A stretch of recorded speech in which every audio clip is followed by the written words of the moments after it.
श्रोते हो, आज आपण आरसपाणी या शब्दाबद्दल बोलत आहोत आणि त्या अनुषंगानं मी माझ्या एका चारोळीमध्ये लिहिलं की कधी कधी तिलाच वाटतो तिच्या आरसपाणी रूपाचा हेवा. कधी कधी तिलाच वाटतो तिच्या आरसपाणी रूपाचा हेवा.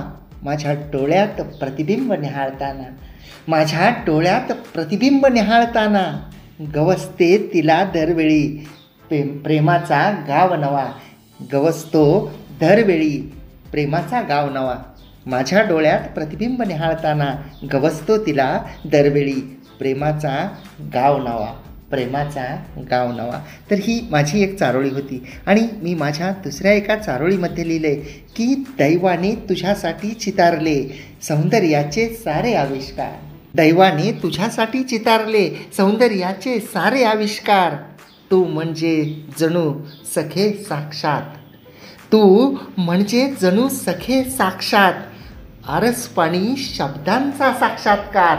आरसपाणी शब्दांचा साक्षात्कार. आरसपाणी शब्दांचा साक्षात्कार. तर ही माझी दुसरी एक चारोळी होती श्रोते हो. आणि माझ्या एका रचनेमध्ये मी लिहिले की घोंघावणाऱ्या वाऱ्याने कुंतलांना छेडले होते. घोंघावणाऱ्या वाऱ्याने कुंतलांना छेडले होते. आरसपाणी सौंदर्याचे राज उलगडले होते. घोंघावणाऱ्या वाऱ्याने कुंतलांना छेडले होते. आरसपाणी सौंदर्याचे राज उलगडले होते. किती सावरशील खट्याळ त्या बटांना. किती सावरशील खट्याळ त्या बटांना. नजरेत कित्येक अबोल भाव दडले होते. नजरेत कित्येक अबोल भाव दडले होते. अरक्त गुलाबी गाल अन नशिले ओठ. अरक्त गुलाबी गाल अन नशिले ओठ. सप्तरंगी लावण्य नक्षिकांत खुलले होते. सप्तरंगी लावण्य नक्षिकांत खुलले होते. पहिल्या भेटीची ती आठवण सोबत घेऊन. पहिल्या भेटीची ती आठवण सोबत घेऊन. हसताना तू चेहऱ्यावर गुलाब फुलले होते. हसताना तू चेहऱ्यावर गुलाब फुलले होते. आणि मी शेवटी असं लिहिलंय की अल्लड नखरे अवखळ तुझ्या या अदाग. अल्लड नखरे अवखळ तुझ्या या अदाग. वेडे मन माझे तिळावर तुझ्या ग भुलले होते. वेडे मन माझे तिळावर तुझ्या ग भुलले होते. तिळावर तुझ्या ग भुलले होते. अशी तू आरसपाणी, अशी तू आरसपाणी सौंदर्यवती. आणि तुझ्या सौंदर्याचं वर्णन करायला शब्दसुद्धा अपुरे आहेत. या अनुषंगानं जे अबोल भाव होते नजरेतले, त्या खट्याळ अशा बटा होत्या, ते अरक्त गुलाबी गाल होते, ते नशिले ओठ होते, आणि ते जे सप्तरंगी लावण्य होते, जे नक्षिकांत खुललेले होते, त्या आरसपाणी सौंदर्याचे, त्याबद्दल मी माझ्या या चारोळीमध्ये काही शब्दांचे मोती जे आहेत ते जोडण्याचा प्रयत्न केलेला होता. आणि श्रोते हो, याबरोबरच आपण आपल्या आजच्या शोमधल्या पुढच्या एका चारोळीकडे वळूयात. आणि त्या सुंदर अशा चारोळीमध्ये संजय सांगोलकर सरांनी लिहिलं आहे करकम येथून. संजय सांगोलकर सर लिहित आहेत करकम येथून की पौर्णिमेचे लख चांदणे तू आरसपाणी सखे. वाह! पौर्णिमेचे लख चांदणे तू आरसपाणी सखे. मुग्ध मन तुझ्यावर झाले प्रेमाला का होऊ पारखे. मुग्ध मन तुझ्यावर झाले प्रेमाला का होऊ पारखे. का होऊ पारखे, का होऊ पारखे. क्या बात आहे. आणि खरं आहे की पौर्णिमेचं लख चांदणं जसं असतं तशी तू आरसपाणी आहे. पौर्णिमेचं चांदणं आपल्याला माहीत आहे की पौर्णिमेच्या चांदण्याचं प्रकाश जो असतो जेव्हा तो पृथ्वीवर पडतो तेव्हा अवघी पृथ्वी जी आहे ती प्रकाशमान होऊन जाते. नभांमध्ये चांदण्यांची गर्दी होते आणि त्या चांदण्यांच्या गर्दीमध्ये चंद्रसुद्धा असतो. ज्या चंद्राभोवती चांदण्या या जमलेल्या असतात आणि ते मनोहारी असं दृश्य असतं.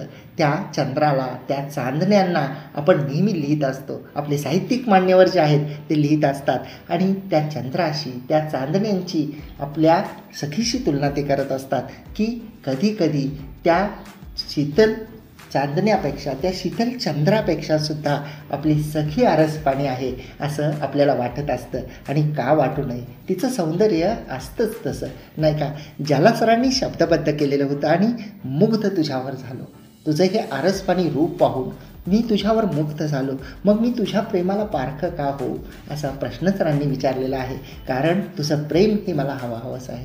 तुझं प्रेम हे मला जर मिळालं तर मी नशीबवान ठरेल. तुझ्या प्रेमापासून मला पारखं व्हायचं नाही, असं शब्दांकन सरांच्या या रचनेमध्ये होतं. पुढच्या चारोळीकडे वळतोय, ज्यामध्ये सौ शुभांगी प्रवीण पोकळे मॅडम यांनी लिहिलं आहे वर्धा येथून. सौ शुभांगी प्रवीण पोकळे मॅडम लिहित आहेत वर्धा येथून. कृष्णाई या नावाने मॅडमनी लिहिलं आहे की तू आरस पाणी सखे मी धुंद मोगरा कोहळा. तू आरस पाणी सखे मी धुंद मोगरा कोहळा. तुझं सवे थाटे क्षणोक्षणी नित्य रोज सोहळा. तुझं सवे थाटे क्षणोक्षणी नित्य रोज सोहळा. नित्य रोज सोहळा. वाह. आणि खरं आहे की तू आरस पाणी आहेस आणि मी धुंद कोहळा मोगरा आहे. आणि जेव्हा ती आरस पाणी असते आणि तो कोहळा धुंद मोगरा असतो, तेव्हा जे क्षण असतात त्या प्रत्येक क्षणांमध्ये जे आहे तो सोहळा असतो. तो सोहळा आपण साजरा करत असतो. आणि नात्यांच्या प्रवासामध्ये क्षण जेव्हा धुंद असतात, नात्यांच्या प्रवासामध्ये प्रेम असतं, नात्यांच्या प्रवासामध्ये काळजी असते, नात्यांच्या प्रवासामध्ये एक प्रकारची ऊर्जा असते. जे शब्द असतात ते ऊर्जावान असतात. शब्द असतात जे दोघांना सोबत एकमेकांना घेऊन जाण्याची भावना असते. ते जे शब्द असतात ज्यामध्ये एकमेकांची समजूत काढणं, एकमेकांना समजून घेणं, ह्या ज्या गोष्टी नात्यामध्ये असतात, तर त्या नात्यामध्ये जेव्हा अशा गोष्टींचा प्रभाव वाढतो, जेव्हा समजूतदारपणाचा अभाव बाजूला जाऊन जेव्हा समजून घेण्याचा प्रभाव त्या नात्यामध्ये वाढतो, तेव्हा मला असं वाटतं जसं मॅडमने लिहिलं आहे की तुझं सवे थाटे क्षणोक्षणी नित्य रोज सोहळा. तर प्रत्येक क्षणांचा सोहळा होतो आणि त्या प्रत्येक क्षणांचा सोहळा जो आहे तो साजरा करण्यासाठी खूप सारं विसरावं लागतं आणि खूप साऱ्या क्षणांना जगून घ्यावं लागतं.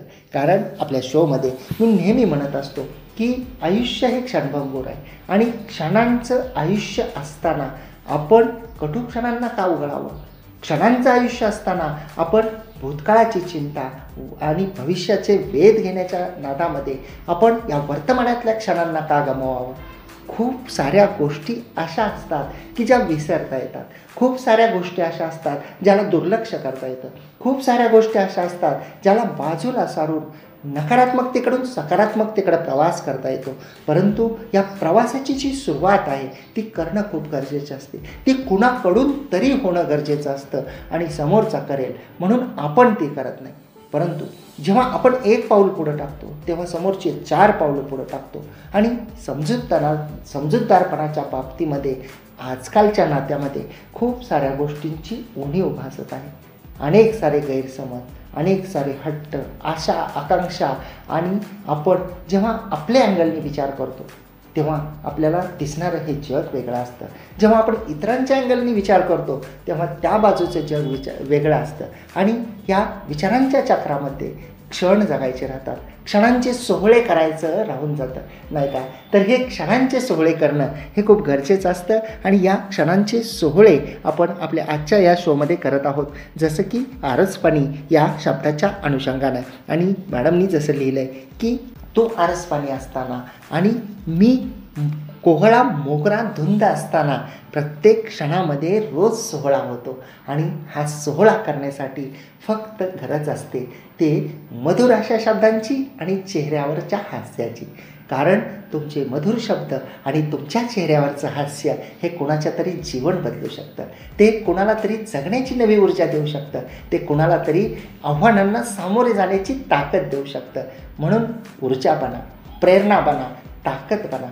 कारण आपण जर कोणाची कमजोरी बनत असू तर कमजोरी ही माणूस नेहमी बाजूला टाकतो. ताकद ही माणूस स्वतःजवळ ठेवतो. ज्या ज्या गोष्टी बलवान आहेत, ज्या ज्या गोष्टी ताकदवान आहेत त्याच गोष्टींना माणूस आपल्याजवळ ठेवतो. ज्या ज्या आपल्या कमजोऱ्या असतात, ज्या ज्या ज्या गोष्टींमुळं आपण नकारात्मकतेकडे जातो त्या गोष्टींना माणूस बाजूला करतो. म्हणून आपण कोणाची ताकद बनायचं का आपण कोणाची कमजोरी बनायचं याचा आपण निश्चितपणे विचार करणं गरजेचं आहे.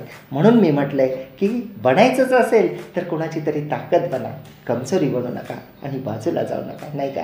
खूप अप्रतिम सुंदर क्षणांचा सोहळा कसा करावा याबद्दलची मॅडमची ही अप्रतिम अशी चारोळी. आणि पुढच्या एका अप्रतिम अशाच दुसऱ्या चारोळीकडे आपण वळूयात, ज्यामध्ये जया विनायक गोगे मुंडे मॅडम यांनी लिहिलं आहे परळी वैजनाथ बीड येथून. जया विनायक घोगे मुंडे मॅडम लिहित आहेत परळी वैजनाथ बीड येथून. त्यांच्या सुंदर अशा चारोळीमध्ये त्यांनी लिहिलं आहे की तुझ्यात इतका बेधुंद मी तू आरस पाणी सखे. तुझ्यात इतका बेधुंद मी तू आरस पाणी सखे.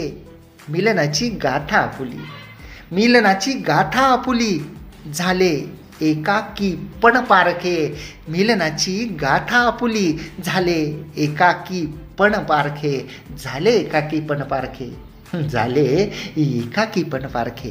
क्या बात आहे. आणि खरं आहे की तुझ्यामध्ये मी इतका बेधुंद झालेलो आहे, इतका बेधुंद झालेलो आहे की तू आरस पाणी आहेस.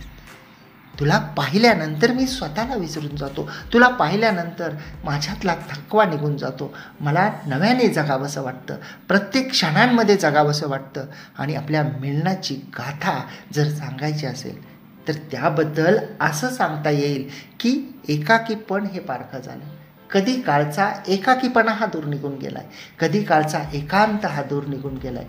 कारण तुझी आरसपाणी सौंदर्यवतीची जी आहे ती सोबत मला मिळालेली आहे. आणि त्या एकाकीपणाला पारखं करून मिलनाची गाथा सांगणारी आणि बेधुंद मनाचे भाव आरसपाणी सखीबद्दल मांडणारी मॅडमची ही सुंदर आणि अप्रतिम अशी रचना होती श्रोतेहो. आणि तुझ्या एका सुंदर आणि अप्रतिम अशा रचनेमध्ये वर्षा कुलकर्णी खोपकर मॅडम लिहित आहेत मालाड पूर्व मुंबई येथून.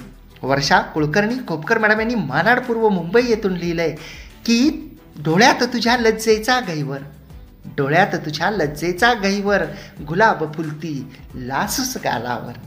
गुलाब फुलती लासूस गालावर मुग्ध मधुर स्मित खुलती ओठावर. मुग्ध मधुर स्मित खुलती ओठांवर. सखे तू आरस पाणी प्रीतीचा सागर. सखे तू आरस पाणी प्रीतीचा सागर. सखे तू आरस पाणी प्रीतीचा सागर. क्या बात आहे, क्या बात आहे. आणि खरंच की तुझ्या डोळ्यामधला लज्जेचा गहिवर आणि तुझ्या गालावर फुललेले लासूस असे गुलाब, मुग्ध मधुर स्मित ते ओठांवरचे. आणि तू कोण आहेस तर तू आरस पाणी प्रीतीचा सागर आहे. आता एकदा सागर म्हटल्यावर त्यापेक्षा मोठं जे आहे ते उपमाच नाही, नाही का. कारण सागर हा अथांग असतो, सागर हा विशाल असतो, सागर ज्याला अंत नसतो. कुठंतरी किनारा असतो पण तो थोडासा असतो, जास्त नसतो. त्या अथांग अशा प्रीतीच्या सागरासारखी तू आरसपाणी आहेस. अशी खूप सुंदर अप्रतिम अशी उपमा जी आहे ती मॅडमनी त्यांच्या या अप्रतिम अशा चारोळीमध्ये दिलेली होती. आणि तू आरसपाणी सखे या आपल्या विषयाच्या अनुषंगानेची ही अप्रतिम अशी रचना. आणि पुढच्या एका रचनेकडे वळूयात, ज्यामध्ये सतीश गंगाधर येवला सरांनी मुक्काम पोस्ट तिळवण तालुका बागलाण जिल्हा नाशिक येथून लिहिले. सतीश गंगाधर येवला सर लिहित आहेत मुक्काम पोस्ट तिळवण तालुका बागलाण जिल्हा नाशिक येथून तू आरसपाणी या शीर्षकाखाली की कुंकू शोभे भाळावरी नथनीचा नसिकेला साज. कुंकू शोभे भाळावरी नथनीचा नसिकेला साज. आरसपाणी सौंदर्य तुझे, आरसपाणी सौंदर्य तुझे. बघ कसे खुलून आले आज, बघ कसे खुलून आले आज. वाह वाह. आणि खरं आहे की जेव्हा भाळावरी ती कुंकू लावते, जेव्हा ती नसिकेमध्ये नाकामध्ये नथनी घालते, तेव्हा तिचं सौंदर्य हे आणखीनच खुलतं. जी मराठमोळी संस्कृती आहे, जी मराठमोळी परंपरा आहे, कुंकू आणि नथनी हे स्त्रीचं आभूषण आहे, तो स्त्रीचा दागिना आहे. आणि त्या दागिन्यामध्ये तिचं सौंदर्य हे आरसपाणी होऊन जातं, ते खूप सुंदररित्या खुलतं. असं अप्रतिम असं शब्दांकन सरांच्या या अप्रतिम अशा रचनेमध्ये होतं. आणि श्रोते हो, तुम्हाला माहीत आहे की तुम्ही रेडिओ पुणेरी आवाज 107.8 FM ऐकत आहात. आणि तुम्ही हा खेळ शब्दांचा या कविता व चारोळ्यांच्या शोमध्ये आहात माझ्यासोबत, म्हणजेच आरजे कैलाससोबत. आनंदी रहा, आनंद लुटा.